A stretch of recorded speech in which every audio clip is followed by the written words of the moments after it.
నేనైతే అడగలేదండి. ప్రధానమంత్రి మోడీజీ గారిని కానివ్వండి, అటు పక్కన హోంమంత్రి అమిత్ షా గారిని నేనైతే టైం అడగలేదండి. మినిస్టర్గా యాజ్ ఏ ప్రెసిడెంట్ కాదు, తెలుగు రాష్ట్రాల నుంచి ఉన్నటువంటి ఏకైక కేంద్ర మంత్రి నేను. అంతకుముందు చాలాసార్లు లోకేష్ గారు, చంద్రబాబు నాయుడు కుమారుడు, హోమ్ మినిస్టర్ని కలవాలని అపాయింట్మెంట్ అడిగారు.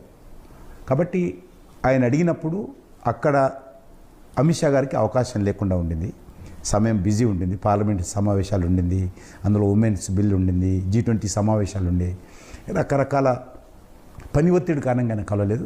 ఆయన చెప్పేటప్పుడు నేను మళ్ళీ సమయం దొరికినప్పుడు పిలిపించుకుంటానని ఆయన నా ద్వారా చెప్పి పిలిపించాడు. అందులో కొత్తది ఏం లేదు.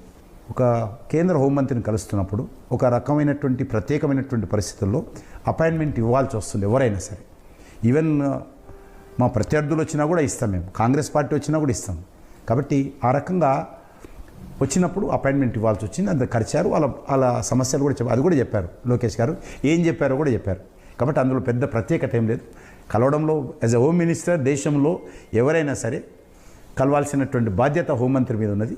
కలిశారు. ఆయన ఢిల్లీలో 10 రోజులు ఉన్నప్పుడు అడిగారు, అప్పుడు వీలు కాలేదు. తర్వాత వారు పిలిపించుకున్నారు, నేతో ఫోన్ చేయమని నేను చేశాను.